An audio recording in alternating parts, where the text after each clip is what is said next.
സത്യപ്രതിജ്ഞയ്ക്ക് ഒരുങ്ങി കെ.സി. വേണുഗോപാൽ. പ്രഖ്യാപനം ഉടൻ. കേരളത്തിൻ്റെ മുഖ്യമന്ത്രി സ്ഥാനാർത്ഥിയായി കെ.സി. വേണുഗോപാൽ ഉടൻ സത്യപ്രതിജ്ഞ ചെയ്യും. ഔദ്യോഗികമായി ഉടൻ തന്നെ കെ.സി. വേണുഗോപാലിനെ മുഖ്യമന്ത്രിയായി പ്രഖ്യാപിക്കും. നിലവിൽ കോൺഗ്രസ് അധ്യക്ഷൻ മല്ലികാർജ്ജുന ഖാർഗെ, തമിഴ്നാട്ടിലുള്ള കോൺഗ്രസ് നേതാവ് രാഹുൽ ഗാന്ധി, സോണിയാഗാന്ധി എന്നിവർ പരസ്പരം ആശയവിനിമയം നടത്തുന്നുണ്ട്. ഇന്നലത്തെ ചർച്ചയിൽ ഒരു സമവായം ഉണ്ടായില്ല. ഇന്നലെ വി.ഡി. സതീശന് വളരെ ചെറിയ സമയം മാത്രമാണ് ചർച്ചയിൽ തൻ്റെ വാദം അവതരിപ്പിക്കാൻ വേണ്ടി ലഭിച്ചത്.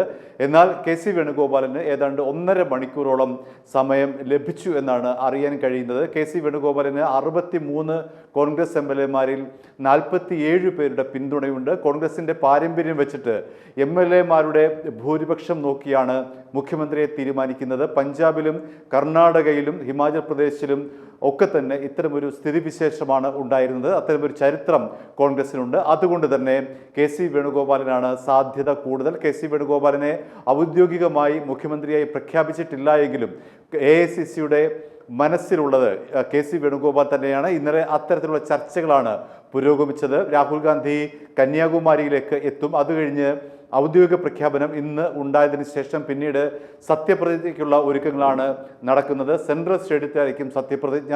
ഇന്ത്യയിലാകെ തന്നെ ശ്രദ്ധ ആകർഷിക്കുന്ന തരത്തിലുള്ളതായിരിക്കും സത്യപ്രതിജ്ഞ ചടങ്ങ് എന്നുള്ളതാണ് അറിയാൻ കഴിയുന്നത്. സോണിയാഗാന്ധി, മല്ലികാർജ്ജുന ഖാർഗെ, രാഹുൽ ഗാന്ധി, പ്രിയങ്ക ഗാന്ധി, മറ്റ് മുതിർന്ന കോൺഗ്രസിൻ്റെ നേതാക്കളെല്ലാം തന്നെ സത്യപ്രതിജ്ഞ ചടങ്ങിൽ പങ്കെടുക്കും.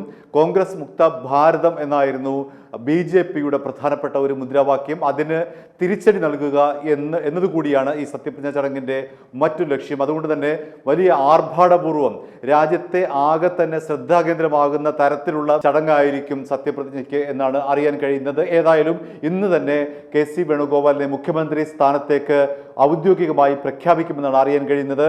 ഇന്ന് KPCC അധ്യക്ഷൻ സണ്ണി ജോസഫിനോട് ഇത് സംബന്ധിച്ച അന്വേഷണം നടത്തിയപ്പോൾ അദ്ദേഹം പറഞ്ഞത് ഉടൻ തന്നെ മുഖ്യമന്ത്രിയെ അറിയാൻ കഴിയും എന്നാണ്. അത്തരത്തിൽ പരിശോധിച്ചാൽ ഇന്ന് തന്നെ കെ.സി. വേണുഗോപാലിനെ മുഖ്യമന്ത്രിയായി ഔദ്യോഗികമായി പ്രഖ്യാപിക്കുമെന്നാണ് അറിയാൻ കഴിയുന്നത്. i2i News, an eye for truth.